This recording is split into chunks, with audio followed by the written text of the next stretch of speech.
he's got it. Here he comes. Way rocks the baby to sleep and slam dunk. And the doctor made a sensational play. In front, the bucket, they score! And Jerusalem! Busted, fires, blasted, goal! Brady back again. He's got to be 10 and goes forward. Brady fumbles the football and the Eagles have it.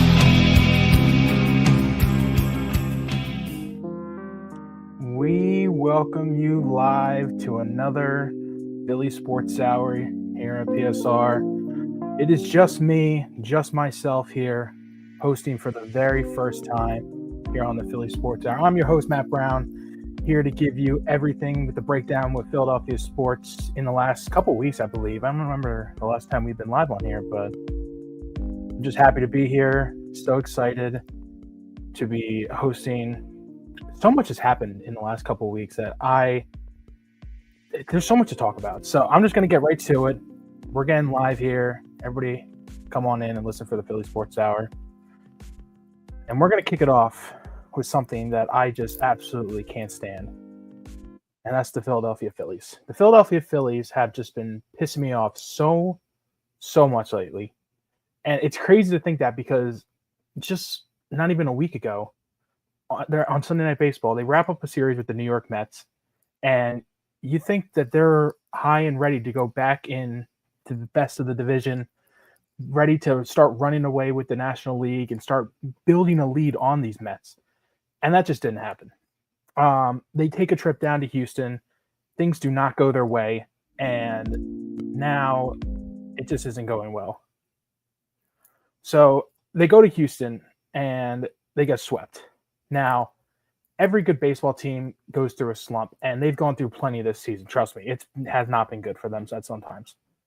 But the fact that they go down there and the way they get swept is just flat out embarrassing. I was really disappointed in them to coming off such a high of beating the Mets that they go down there and just absolutely blow it. Not really blow it, but just absolutely put on an embarrassment for fans that are watching back at home. They set up their pitching so well when they go down to Houston because they're facing two of Houston's probably best pitchers. There's no debating that they're the best two pitchers, Framber Valdez and Hunter Brown. And I forget the pitcher in the second game, but it's not the point. You're facing two of Houston's best, and you match up your pitching perfectly. You have your three best pitchers going at the Houston Astros lineup, Ranger Suarez, Zach Wheeler, and Christopher Sanchez. And you don't even give them more than one run of run support. One run is all they gave them the entire 3-game series. And to me, that was just absolutely embarrassing. They went 27.1 straight outs without recording a run. They went, I believe it was 26 full innings. 27.1 was dating back to the Mets series, but 26 full innings without scoring a run. And the one run they did get was a sacrifice fly in the 8th inning that it literally felt like it took everything just for them to get that one single run. And the fact that it took that much just was really embarrassing, in my opinion. They've been shut out 6 times this season. 2 of those came in the Houston series. That's more than they've been shut out all of last season, when last season felt like a year that they really could have won the World Series, and last year they weren't even shut out 6 times. And it just feels like this year, especially, their flaws that have shown throughout the last couple years are showing even more. And you might be thinking flaws, they've been a playoff team 3 years in a row. They won a division. They've been to a World Series. They were in an NLCS the other year. And that's high and mighty, and that's great for them to see that success. But at the same time, it shows the difference between really good teams and really okay teams. They're at a point right now where I just don't know if they're able to really do it all the way, because their age is such a big factor for this team right now. They're just getting older and older in age. Bryce Harper is now halfway through his contract that he first signed back in 2019. Never thought I would see the day that would happen. I remember when they first signed Harper, and I never thought, we'd even see the end of it. It was so long ago. Now we're halfway already through. And it's unfortunate that it's come to this point, but I just don't know if they really have what it takes. Last night was a great show, and I'll talk about last night's game in a bit. And it looks like they got back on track. But there's such a big pattern that I've seen the last couple of years, and it really shows multiple times this season. So you take yourself back to 2022. They get into the playoffs as the last seed in the entire playoffs, National League and American League. And they play first round, they play the Cardinals on the road in the wild card series. They scrap together 2 wins. They almost don't win game 1 of that series, and they only win game 2, I believe, either by a run or 2. I forget that score, but they don't score much. They shut out St. Louis thanks to great pitching, and they only score a couple runs. You get to the Atlanta series. They steal game 1, lose game 2, and the bats come alive game 3 and game 4. And the game 3 and game 4 of that series versus the Braves is peak Phillies. That's what they truly were that year. When they're hot and they're swinging the bat well, they will destroy teams. You fight with the Padres a little bit. The bats still stay alive in that series, and you win that series and go to the World Series. And you see that Phillies team in the first couple games of that Astros series. You scrap a game 1 win, you lose game 2, you come home, and the bats come alive. And that's the Phillies team that was what they wanted. They were at their peak. They were hitting home runs like there was no tomorrow. The Philly Bombers from Joe Davis, that great call. I still remember that to this day. 5 home runs, Reese, Alec Boehm, Bryce Harper, obviously. And that was the peak. And then all of a sudden, things go crashing down. They get no hit in game 4. Game 5, they lose a 1-run game because they can't really score off of Houston's pitching. Game 6, they go back to Houston. Can't score a run the entire game. They get 1 run of run support for Zach Wheeler, who throws one of his best games. It gets taken out. You know what happens next. I get PTSD every time I see Yordan Alvarez with a bat. He hits a 3-run bomb to center field, and the Phillies cannot even score another run the rest of that game to even fight back in that game, and they lose. Then next season, they go through the whole thing. They're down in the start. They end up coming back. They get into the playoffs. They play the Braves once again, or they beat the Marlins in the first round. That wasn't even a series. They played the Braves again. They beat the Braves again. Their bats are great. They know what they're doing. They're looking great. And then they get to the NLCS. First 2 games, same thing happens. Bats look great. They're at home. They're vibing good. They go to Arizona. They lose a 1-run game off of, I don't know if it was a wild pitch or pass ball or like whatever you want to call it. I don't know what the official ruling was. They lose a 1-0 game like that on a nothing. Then you get to game 4. Bats get a little bit there. There were more pitching problems than that, but they lose again. They finally get bats alive for game 5. They end up winning that, and they get back to Philadelphia. What happens? Bats die again. It's the same thing every year, and you don't think, well, that's just, a little bit of coincidence. Bad teams or things happen to good teams. They just don't hit well. Let's go to last year, the Mets series. Same thing happens. They fight all year. They win the division for the first time ever. They have pretty much one of their best seasons as this club in general, with this core at least. And then you get to the playoffs. You play the Mets. Now, the Mets are hot. I'll give the Mets credit. They were a hot team at that time. Nobody was really stopping their path except for the Dodgers, who took them to 7. You get to that series. Game 1, you can't score. You let Zach Wheeler have, I think, his best start as a Philly all time in his entire Phillies career. Don't score a single run of support for him. You score 1, sorry. And then they end up giving 5 runs up in the 8th. Series is lost pretty much right there. You didn't really know it at the time, but the series was lost right there. You fight back game 2, you score some runs, but it really took you till the second half of the game when they finally settled in to actually score some runs.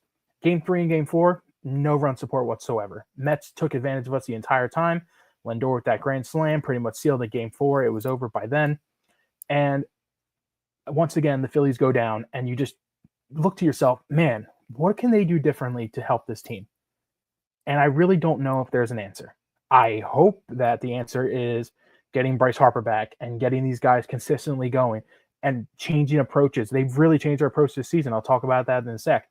But I just don't know if this crew right now that they have, and obviously things are going to change. They have the trade deadline coming up in a month. But I just don't know if this core group of guys they have right now are built to win together. It's a really tough group to have. You have a lot of veterans on this team that have to get their at-bats. We know one guy that, again, I'm going to talk about in a little bit. 2 guys, really. You have a lot of egos that you got to answer to. Rob Thompson has, I think, the hardest job in the world. He has to deal with all these groups of veterans with their egos, and they know better than you, and a lot of them are probably future Hall of Famers that, I can't get benched. I got to stay in this game. And it's a really tough group to work together like this. I don't know if I don't think solving this issue is just getting another bat at the deadline or getting Harper back or calling the guy up from AAA. I just don't think that simply is what will be the thing that will fix this team. So it's a very tough issue they're in. And people say, I can't believe they didn't score a run for 26 straight innings. How is that even possible? I think it's possible because it happens to the Phillies all the time. And you might think, oh, it's just a regular season series against the Astros. No, it's a series against the Astros, who are a good team as well. They're probably going to be a playoff team this year. You get in these 3-game scenarios, and the Phillies can have the best pitching in the world. It doesn't matter. They have, I think, the best starting rotation in baseball. Bullpen is a whole other story. They had the best pitching staff in baseball and the starters. But if they don't hit, they're not going to win. If they don't give Zach Wheeler and Ranger Suarez and Christopher Sanchez a single ounce of run support, they're not going to win games, plain and simple. Even one run wasn't enough the other day. They end up losing 2-1. So this offense is really just struggling right now. Again, last night, it kind of contradicts myself after what happened last night, but I've seen things that happen in the Astros series far too often. I see it happen at the biggest times of their season when they need to get wins, and it's really unfortunate that this keeps happening. Now, including myself, I said it earlier, last night kind of changes everything. Last night was a really good win for the Phillies, 13-0, and they're coming back strong into the series after, a 2.5-hour rain delay. It was so funny. We get there at 7 o'clock. We're watching the game. Not get there, but we're watching the game back at my house. And all the players are coming out on the field. There's dark clouds in the sky. The tarp's not on the field. And you're like, I guess this game's starting. And then they roll the tarp out. 2.5 hours later, no Mick Abel. He might pitch today. We'll see. But they end up delaying the game. And the Phillies were ready to play this game. They really looked like they were hungry to get that going, get the bats rolling. And I really hope that nights like last night happen quicker in the future.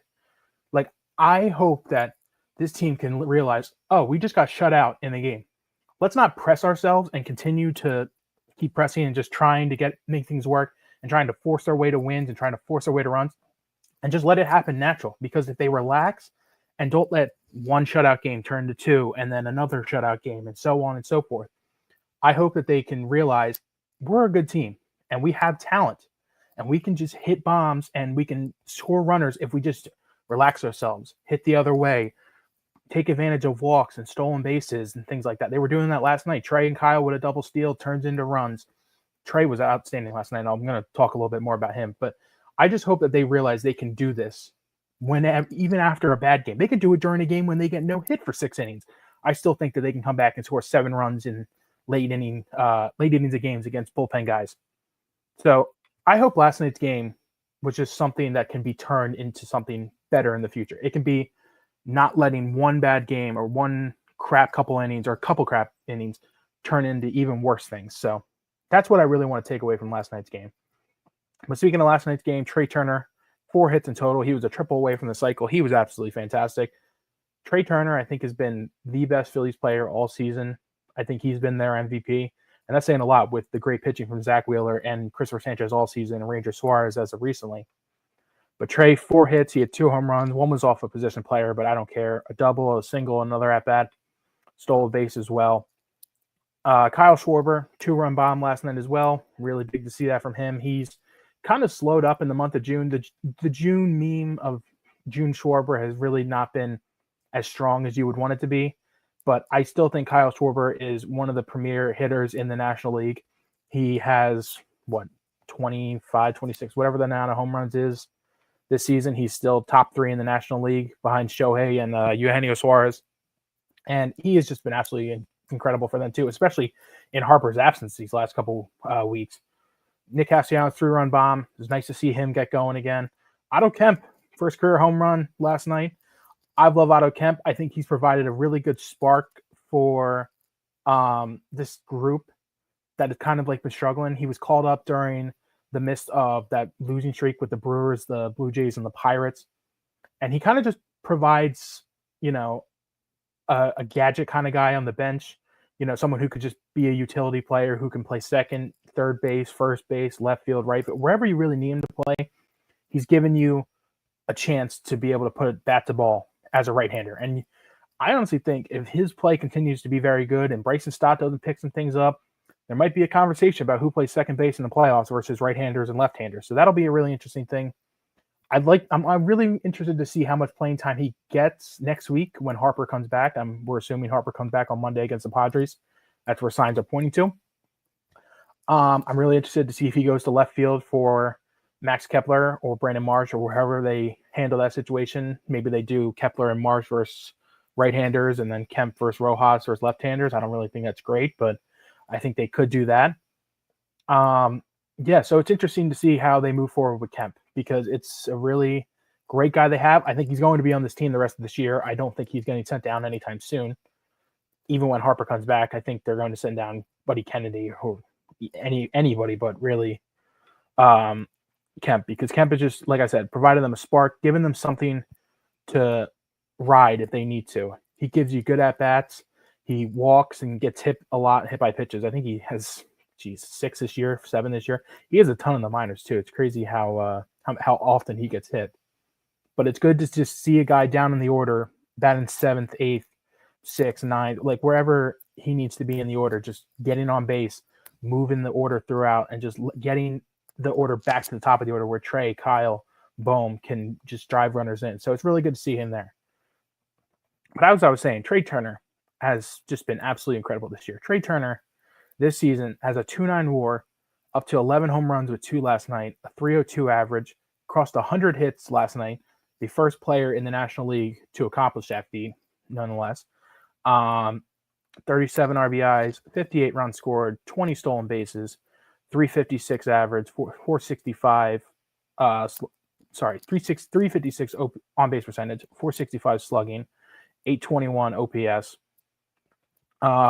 He has 6 errors as well this year, but again, I don't think that really is an issue as people think. I understand that Trey making the amount of errors he has is room for concern because I don't think he's a premier defensive shortstop. In my full honest opinion, I think him and Bryson Stott eventually in one of these next couple of years should be swapping. I don't think that Trey is going to be the everyday shortstop for the Phillies even 3 years from now. I honestly think guys like Aiden Miller, who are a better defensive option down in the minors, could be a shortstop over Trey. But what Trey has provided you this season is what a lot of fans were hoping when he signed that big contract a couple years ago. He has been a leadoff hitter pretty much the entire season after moving Kyle out of there, which I think was the right call. I think Trey, when he was signed here, I really wanted him to be the leadoff hitter because I know how much he can get on base. He's almost a 200 hit guy every single season, and he's on pace to just get about 200 hits now. They just crossed the halfway point of the season. He's at 100 hits. Do that again, he's right at the 200 hit marker. I'm really enjoying how much he's stealing this year. He's up to 20 stolen bases. Like I said, that's the halfway point. He can get to 40. I think he can easily be a 20-40 guy on this team, home run, stolen bases. I easily think he could be a 200 hit guy on this team. And he, in my opinion, just has been the MVP of this team. He has played, I'm pretty sure, every single game. He has been a constant offensive bat in this lineup. I know he's had stretches where he hasn't played well. It's baseball. Everybody does. But more often than not, he is the guy that is picking everybody up on this team. He's the guy that gets that clutch hit when you need him to. He has been the guy that gets on base for Harper and Kyle and Bohm and Castellanos when they need him to. And like I said, he has had his struggles at shortstop. I'm not saying he's the greatest defensive shortstop in the world, but what he has done in the field or in the lineup and on this team has been really good. He has replaced a guy who a lot of people didn't want to see leave, Gene Segura, but he was the upgrade that they needed. And compared to the other shortstops in that free agency class, the Dansby Swansons and the Javier Baez and the Xander Bogaerts, he has far and away been the best player. He is arguably a top 10 MVP candidate this year in the National League. I fully believe that. I think that he just provides so much for this Phillies team, just as a character as well, and just his bat. He has just been so good and such a great player that they needed. And it pains me when this happens that he is such a great player for them and he brings such great things when you have things like Max Kepler. Max Kepler made a comment the other day that I just don't know what he was thinking fully. I see both ways to this argument, so I'm going to pull this up. Here is the quote from Matt Gelb, writer for The Athletic for the Phillies. He wrote, "Kepler, a lefty hitter, was brought to be a stable presence in the outfield corner, or in the outfield corner of the outfield, could not find the proper righty and settled on Kepler. He's hitting 209, 300, 383, and 267 plate appearances. He is not the problem, just a problem. Kepler said, the biggest challenge for me is not playing routinely. He said after Thursday's loss to Houston. This is right after they got swept down in Houston. That's the big challenge. Kepler was under the impression he would. Yeah, he said, I was told I was going to be the starting left fielder. He has started 60 of the first 81 games, but only 3 times against a lefty starter. He sat the last 4 days. He bounced one to the second base in his first at-bat. He ran and slowed down as he neared the bag. The Astros turned a 4-6-3 double play that Kepler might have beaten with a better effort. He struck out looking in the 5th, then hit a weak grounder to first in the 7th. Kepler, to me, has been a really interesting signing and just one that I just don't think has worked out. When they signed him in the offseason, I saw him as, okay, I don't hate this move, but I also don't love it. I didn't think the price was that big of a deal. It's a $10 million deal, and $10 million is a lot, but at this point, this is what most of these guys are making in free agency. To me, I would have felt better with the Kepler move if they had a everyday issue solved in center field and had a center fielder that they could rely on every single day. If Justin Crawford was up already and was a top center fielder in baseball defensively and was hitting 260, 270, and you didn't really have an issue in center field, I would have been fine with Kepler in left field. I would have settled with it. It doesn't look like it's working out, but I still would have settled with him in left field if you had an issue, if you solved the issue in center field with Martian Rojas, because that's not an answer to that problem. The problem is Kepler, in my opinion, is being relied on to be the 5th best bat in this lineup, the 6th best bat in this lineup, and he needs to pick up as the line is moving behind the Harpers and the Bohms and the Castellanos, and he really hasn't done that anyway. You know, this season alone, he just has not been that left-handed bat that they need in the lineup. He's in his 11th season. He's on the older end of the spectrum. He has a 653 career OPS against lefties, which isn't good, isn't great. It's not the worst.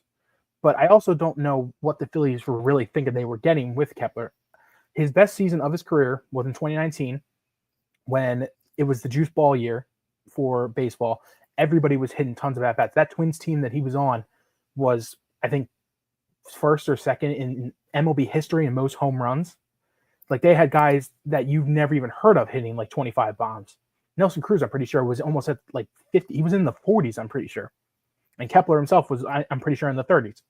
So that was the best season he's ever had. And the Phillies thought that they could get the peak of Kepler back and turn him into either this guy who could hit like 250 and provide like 20 bombs. And I think Kepler in a full season can probably get into the 20s with home runs. He's at 9 right now. But that's kind of the issue. He's batting 209 this season, and he only has 9 home runs. Those two things can't happen itself. If Kepler was hitting 17, 18, 19 home runs and was batting 210, we could have a conversation about, okay, maybe he needs to start playing more because his RBIs would be in the 50s, 60s. They'd be scoring more runs, and he would be someone in your middle of your lineup that you could rely on like that. It's kind of similar how Schwarber a couple years ago was in the 40s for home runs, but he batted 217. It's not great batting 217, but he's given you such a spark with these home runs that you can live with it. That's the thing with Kepler. If Kepler was in the high teens for home runs and was batting 210, that'd be okay. If he was at 9 home runs, but he was batting 265, 270, I could live with that. But those two things can't happen. He can't be batting almost under 200 and have less than 10 home runs. That, at this point in the season, we're 80 games in, he doesn't even have a home run every 8-9 games. And I know he's not playing as much, but he's appeared in 73 of 82 games so far this season. In my opinion, I do think the Phillies led him astray a little bit.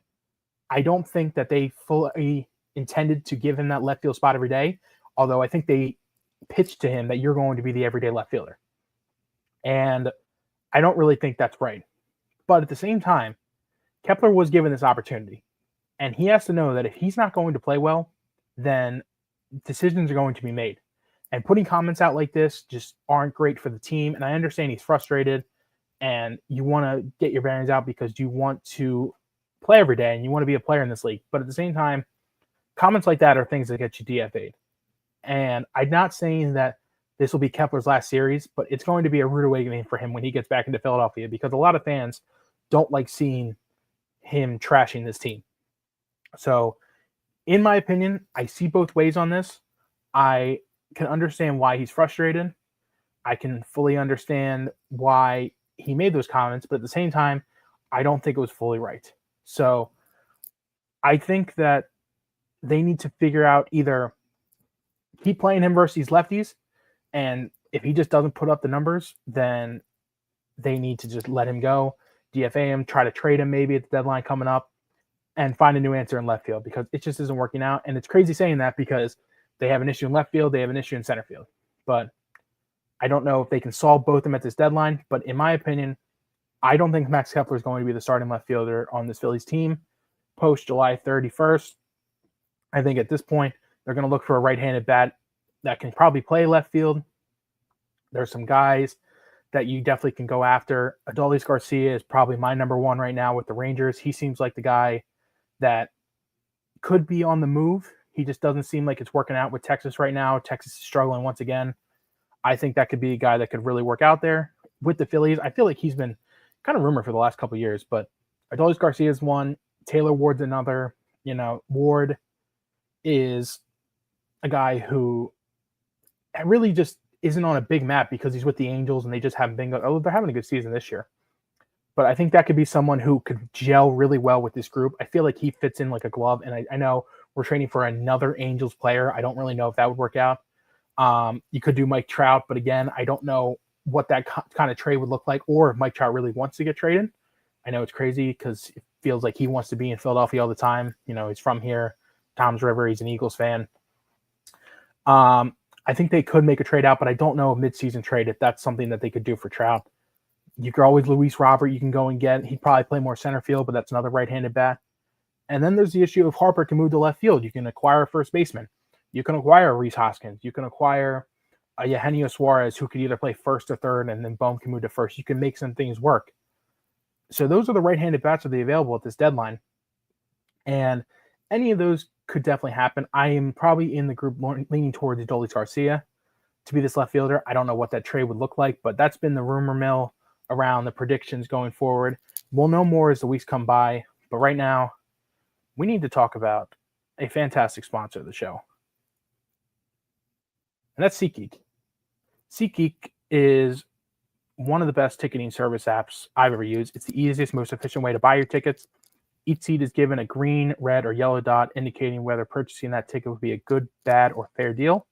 If you use code Philly Sports Report, again, that is Philly Sports Report, you will save $20 on your first SeatGeek order. Click the link in the description, or the bio, and you got to go buy SeatGeek tickets because they're the best way to do it. I see it all the time. Buying tickets when you go into the Philly Stadium, they always have the SeatGeek sponsored thing. They're sponsored by so many teams now. SeatGeek is a great app to use for tickets, and I think you should use them too. So before we wrap up Phillies talk, I just want to highlight one thing, and that's the incredible starting pitching that the Phillies have had. I mentioned it before. It's been the reason the Phillies have been winning and the reason why the Phillies have been so great. This starting pitching staff is so good. It really, they have struggled through bad pitching all year, and that's mainly been from the bullpen. And they have still found a way to be great on this defensive side or on the pitching side of things. They have 3 pitchers right now, starting pitchers, who are under the 2 ERA in the month of June.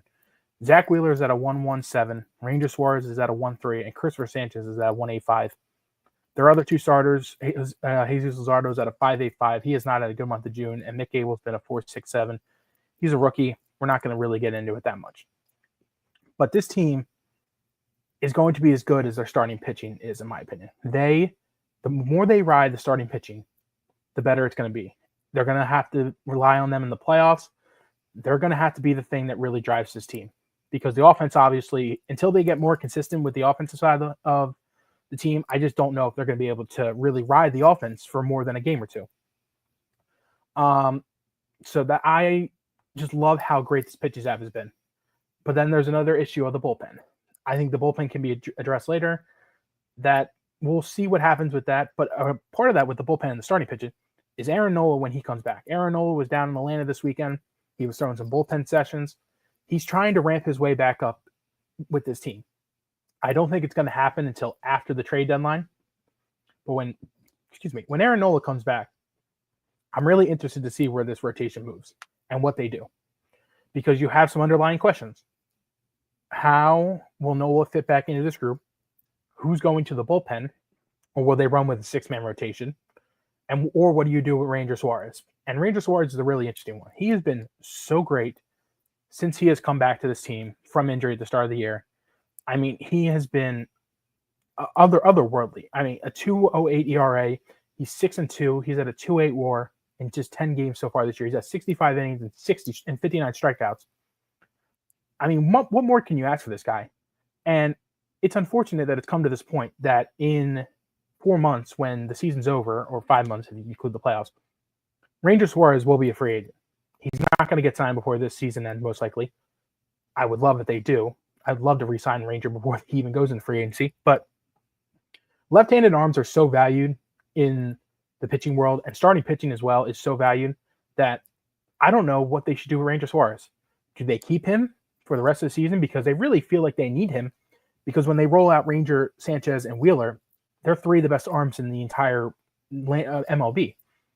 So do you trade Ranger and just get as much as you can prospect-wise or player-wise from trading Ranger, because he only has 3 months left on his contract? Or do you keep him going the rest of this year, use him in the playoffs, make him probably your game 2 starter behind Wheeler, which is crazy to say that, above Sanchez and Nola, but that's where we're at right now. But I think, honestly, right now, the best thing to do is to keep Ranger Suarez. And I honestly really want to re-sign him when it comes down to it in November and December. I love Ranger so much. He just provides, kind of like fun for this team, the way he does his throwbacks for the pitcher, or throwbacks when he gets the ball, liner back to him, and he throws the first base. Like, all that stuff's great. He seems like such a great guy in the dugout during games, having fun. And he just comes out and balls out every single time he starts. Yeah, he'll have bad starts. I get it, but everybody does. But he just provides so much great fun with this team, because you got the serious guys and Sanchez and Wheeler when they pitch. You got Ranger, who likes to laugh things up and have fun. And I just think trading a guy like Ranger and just getting whatever for him, I just don't think it's worth it. If you really think that this team can win a World Series, I think keeping Ranger is big. I think that's a really good thing that they could have, because they have a great pitching staff when they do that. Aaron Nola, he did not have a great first half of the year. He knows that too. He's talked about it. He's been candid. He has probably playing hurt with the ankle injury that they said he had and the rib injury that he's dealing with now. I do think that did hinder him a little bit. I don't think Aaron Nola is a bad pitcher, but when he struggles, and he lets up home runs, and we all know about that. The RAV fourth inning is never good to Aaron Nola. But when they have Aaron Nola back, and you bring in Luzardo too, who struggled in June, but they're great. That 5-man staff is so good, and you can piggyback with Abel, who probably will move to the bullpen. And you really need to ride this starting pitching going forward. You need to be that needs to be the thing that they say, this can win us a division. This can be the reasons why we get into the playoffs. And when they get to the playoffs, that's going to be the reason why they think they can win, because they have the best starting pitching. No one can top them. And they really just need to fix this issue of the bullpen, because they do. They can close out late innings, and as long as they get enough run support and this team just doesn't sell in October with the offense, I truly think that this team can win a World Series. They're inconsistent as hell. They piss me off a lot, but this team can win. Speaking of a team that can win, the Philadelphia 76ers may just be back. And I know what you're thinking. We've heard this before. I know. But man, this team really feels like the Philadelphia 76ers are shifting into the next era of the Sixers. So if you don't know, the other night was the 2025 NBA Draft. The Sixers, by a miracle, it felt like, were able to hold on to their first-round pick. Now, it was supposed to go to the Oklahoma City Thunder. It was a top 6 protection this year. And the Sixers just decided to, tank, if you want to call it. They really not supposed to be tanking anymore, but once Joel Embiid went down with injuries, Tyrese Maxey went down with injuries, Paul George, they shut them guys down, and they just let pretty much just a bunch of role players run out the season and see how bad they could be. They fell all the way to the 5th worst record in basketball, and because of the draft lottery, they moved up to the top 3 of the draft. And throughout the draft process, there were a lot of guys that were thrown around this year. The number 1 pick was Cooper Flagg. He's been the number 1 pick really since last year. when he when he reclassed to a year early, so class of 2024, and now 25 with Duke. Went up to Duke this past year, went to a Final Four, nearly went to a national championship and won one Player of the Year. He was going to be the number 1 pick. And then Dylan Harper and Ace Bailey were the presumption was number 2 and number 3 behind Flag. Harper ended up going 2, but Ace Bailey didn't go 3. Instead, the Sixers took a guy, VJ Edgecombe, shooting guard out of Baylor. Now, those who don't know, I love college basketball. It's one of my favorite. It's so hard to rank favorite sports because I have so many. I love watching college basketball, especially when you get to the end of college football and NFL season. NFL is really only on weekends. College basketball just takes over for me pretty much from the end of January to until the tournament's done at the end of March. And I love March Madness. I love the whole concept of the tournament. I'm such a big fan of college basketball, and I'm such a big fan of VJ Edgecombe. I've been a fan of him since January, even really before that when I started watching him. I really didn't know much about him going into Baylor, but I remember watching a game, I forget which one it was, back in January of him playing. Oh my God, I totally forget. It was a Big 12 matchup. I can't remember what game it was and who they were playing. But I just remember he was all over the court. He had like 2 steals in a minute. He comes back, he shoots 2 threes, and he was absolutely dynamic. He powers his team throughout the season. He's a scoring threat. He's a defensive threat. He's getting 2 steals a game. And he ends up helping Baylor gets back to the NCAA tournament. They're an 8 seed. And his matchup against Mississippi State, he was all over the floor that game. I was loving watching him play. I even put it out on my Twitter. I literally texted some of my friends, and I can already imagine VJ Edgecombe in the Sixers jersey at that moment right there. And sure enough, Edgecombe went 3 to the Sixers. Now, this was, to some people, a controversial pick, but to me, not really. Ace Bailey was available at 3. And Ace Bailey has been called a Kevin Durant hybrid kind of player as a forward. I see flashes of KD in him and his scoring. I definitely think Ace Bailey can be a great NBA player, star NBA player in this league. Excuse me. But he had some issues. You know, he didn't want to talk to the Sixers. He didn't want to have meetings with them. He didn't want to work out in front of them. I don't know if he's hiding something, anything like that, but it was a little weird of a process for Ace Bailey. If that's how he wants to handle things, sure, but it essentially came down to him not wanting to go to the Sixers at 3. He didn't really want to go there. He didn't want to go to the Jazz. He didn't want to go to the Hornets. He really wanted to go to either the Wizards or the Pelicans at pick 6 or 7. He ended up going to the Jazz. That's a whole other thing. But to me, after all that happened with Bailey, I know he's a great player. But at the same time, I fully believe that they did the right thing, the Sixers, at pick 3, taking Edgecombe. You could have traded down with Edgecombe to get more draft picks or whatever, and maybe he would have been available at pick 5 because somebody would have traded up and wanted Bailey. But there's no guarantee in that. I truly feel that if you like a guy a lot, you go and get him, no matter what happens. Or obviously you don't want to be egregious and trade 5 first-round picks to move up or whatever, something like that. But if you're in a spot and you like a guy, go get your guy. That's how I really feel with drafting. It might seem silly, yes, because maybe you could have traded down and got that guy. And in some scenarios, you can finagle things if you have the right read. But I feel the spot they were at, taking Edgecombe was the right call. He's a defensive whiz. He provides some fantastic defense. And in the NBA today, I really feel like they don't play defense enough. And him having a guard that can be great defensively is such a big key in today's game. Not many teams have it. The Hawks have it on Dyson Daniels. The Celtics had it all them years on Marcus Smart. I kind of see Edgecombe as his defensive side is like Smart. And if he can score offensively, I see him as like a Jimmy Butler, D-Wade kind of scorer. If he can be a 20 points per game scorer, I really don't even think he needs to be that. But I see him as a kind of a mix like that. He is such a physical player. He brings the intensity every single time. He really creates opportunities in terms of getting steals and rushing the ball off court and getting layups and stuff like that. Just creating offense and defense on both ends. I really think that he can do both things. Not really as a point guard role on offense, but more just like getting guys open and getting off screens and stuff like that. I really feel that he is a physical player who really wants it too. He was telling the story about how he lived off a generator for 7 years of the draft. His mom did so much for him to be this player. I really think he truly has a chip on his shoulder. and he wants to win with this team. This Sixers team is really good, whether people like to think it is or not. There's a lot of what ifs involved. I get it, but I truly feel that if this team can remain somewhat healthy, and by this team I really mean Joel Embiid, we'll see if Paul George doesn't get hurt again. I really hope he doesn't.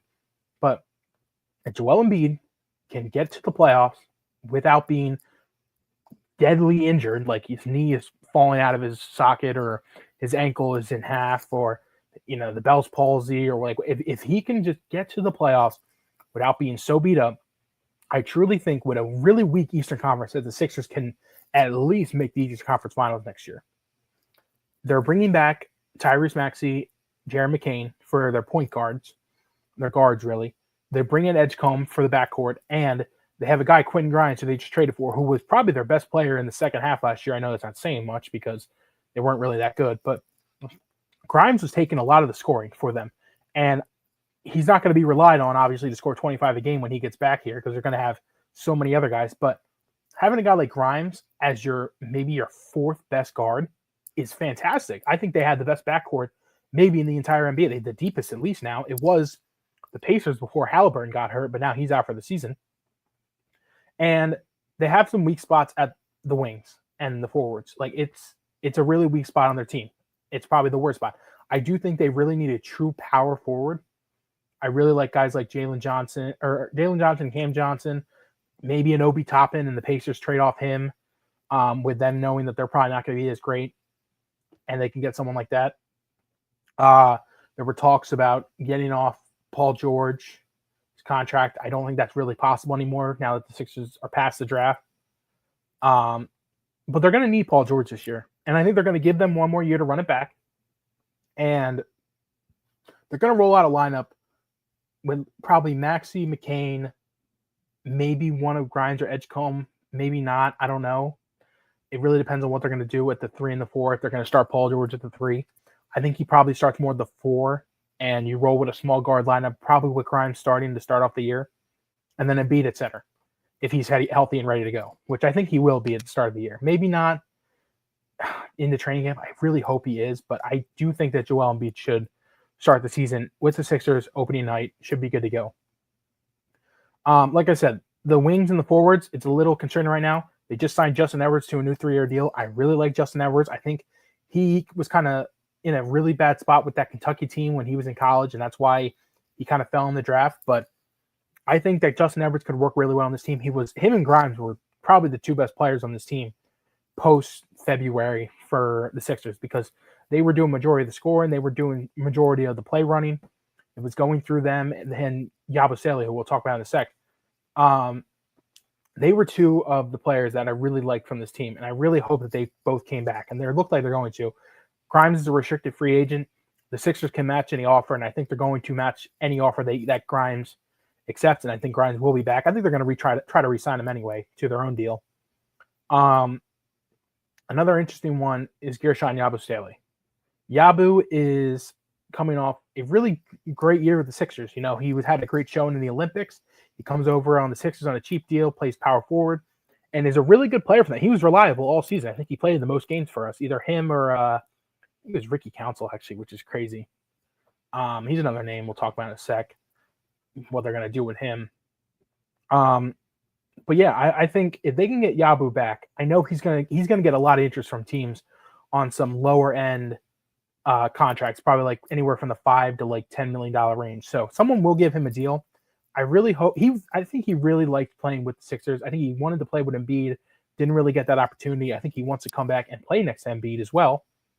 And I think he would be a really big fit for the power forward position if they don't end up getting somebody, because I still think they need another power forward to help this lineup out and give some slack off of Paul George to be the best forward, because I don't know if he really can be that yet. We'll see how that goes.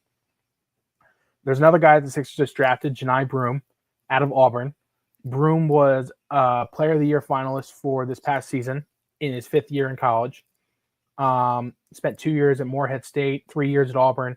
Took Auburn to the Final Four this past year. Things didn't go their way. Ended up losing to Florida in the Final Four. Florida ended up winning the national championship. Auburn was one of the better teams all around the entire year, and Broome was a big reason. He was averaging 18 and 10 at Auburn. He was a really good scorer on the inside, can work really well.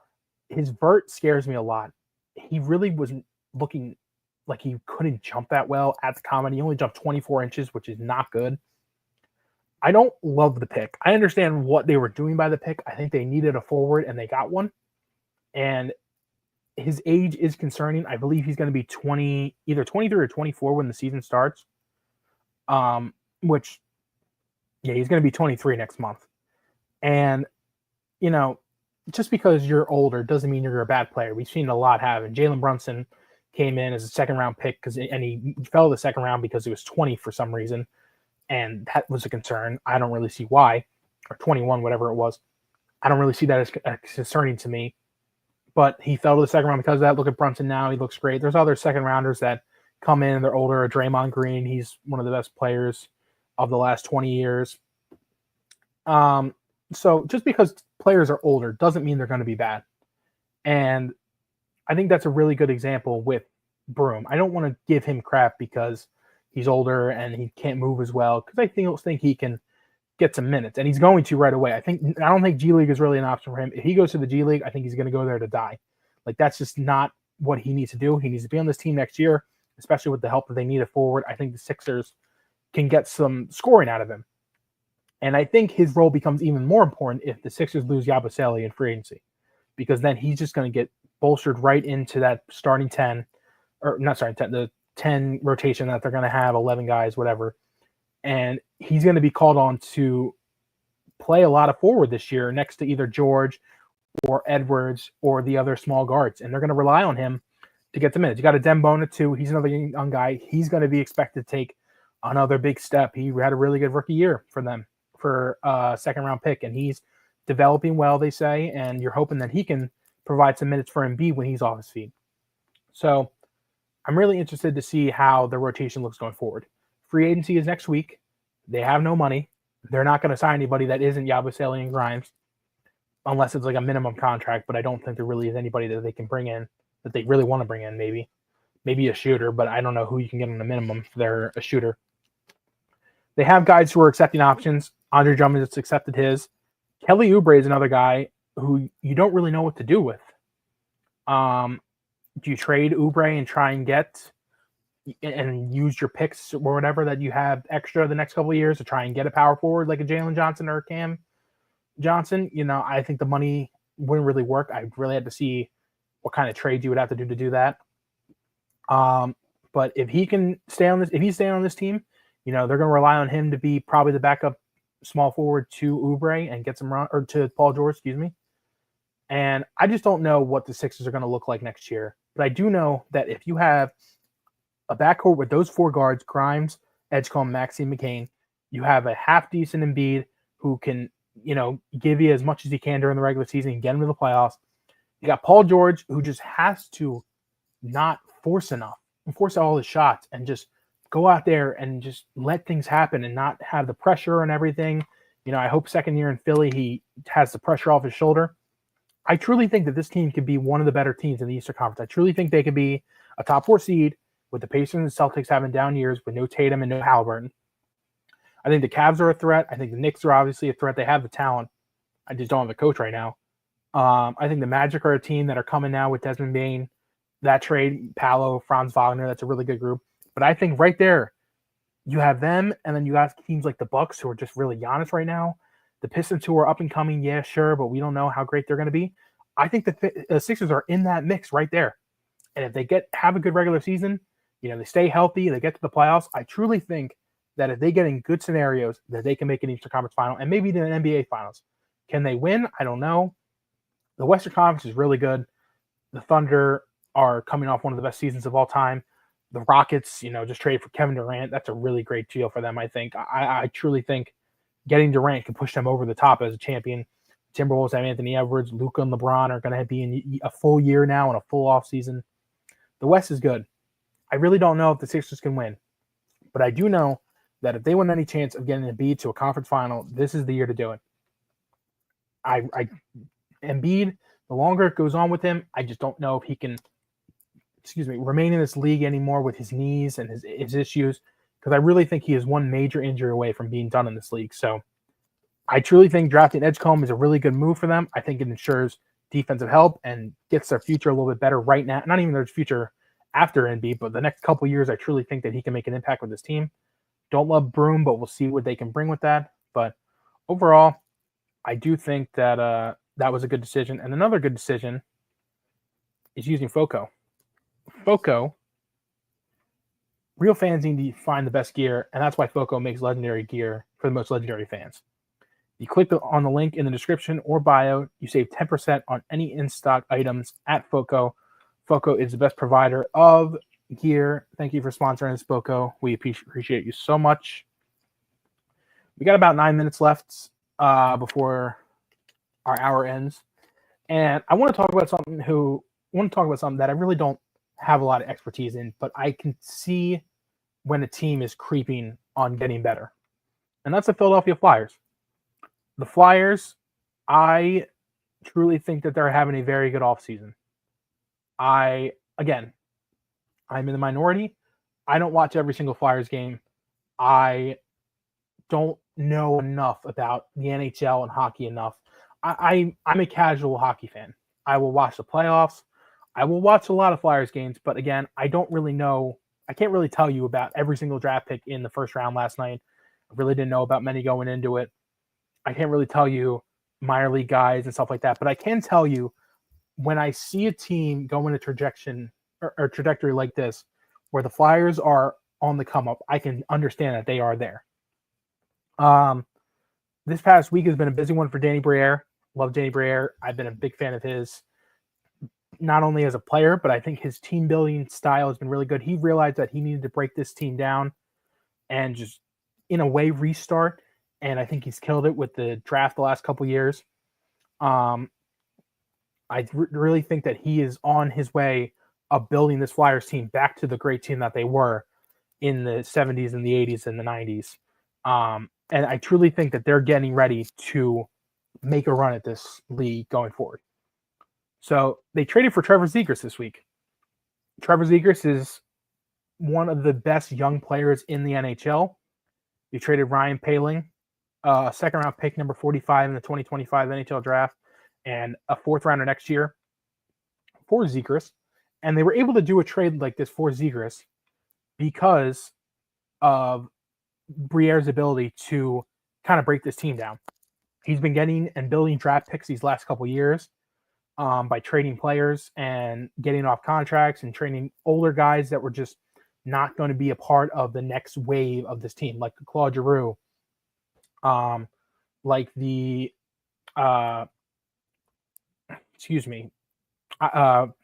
Ivan, God, I totally forget his name. Anyway, he's just been getting off these contracts that you just can't have on this team anymore and just getting rid of guys that are just not a part of this next wave. And you're keeping around guys that, like Travis Konechny, who can still be a great player for this team, like the Sean Couturiers, who can be a center for this team. It's really good. They got young guys like Owen Tippett from the Drew trade and the Bobby Brinks and the Sanheims, who's been around for a long time, and the Tyson Forresters, who is young. They're getting young guys and a good mix of guys / veterans who are kind of entering their last wave of their good prime. And now they end up getting even more young guys like Michkov. Matvei Michkov was such a great pick for them. He's going to be a fantastic player for them. That first line is most likely going to be Michkov, Zegras, and Konechny with the two wings, and Zegras is most likely going to play center. With Cam York and Sanheim pretty much playing defense. The goalie situation is a whole other thing. They really need a goalie, but that's a whole other thing. But because you have shed off these contracts and because you have been able to get all these assets, you're able to go and get players now who can maybe find a new spark with this team. The last year you trade, or 2 years ago now, I believe. I don't think it was last year. I think it's 2 years ago. You traded for, maybe it was last year. You traded for Jamie Drysdale from the Cutter Gauthier trade. Cutter didn't really want to play here. You're a young guy who we were expecting to be really good. And Drysdale and Zegras are great friends. Now they're back together. You're building relationships like that. And it's really cool. Yeah, Drysdale was 2 years ago. And it's really cool that you have that group now that you can build and you can start building chemistry with this team. So I really feel, as an outside fan, I can see that what they're doing is working. And they're building up this team. They're building up their minors. They're building up a group that I truly think in a few years from now, maybe even this year, next year, the year after, can really be a threat in the Eastern Conference and start building a championship contending team. They just had the NHL Draft last night. They took a guy in the first round, pick 6 overall, Porter Martone. He's a wing from the Brampton Steelheads in the OHL. The Flyers passed on a guy, James Hagan, who was projected to be the number 1 pick for the longest time in this draft. He ended up not going number 1. He ended up falling to the Bruins. I truly don't know if that's a good move or not. I just know letting a guy fall to the Bruins, who was supposed to be the number 1 pick, just feels wrong to me. I will see how that goes, but everything I have heard is this Martone kid is really good. He had 97 points last year in his last season at the OHL, 37 goals, 61 or 98 points, 37 goals, 61 assists. He seems like a guy who in a year or two could really be on the first line with Michkov and Zegras if those 3 really work out together. And that sounds, in my opinion, like something that can be really good for this team. They're just building depth with young players, and they're building a team that you can definitely tell is trying to stay young, but also get ready for a big push that's coming. They had another pick in the first round. They moved up, trading to number 22 and number 31 that they acquired from other trades to trade up to pick 12, take Jack Nesbitt. He's a center from the Windsor Spitfires in the OHL again. A lot of people had mixed opinions. They said they drafted him a little too high. I really, again, don't know much about that, but I can tell from the interviews and when Denny Bray is speaking that they really like this kid.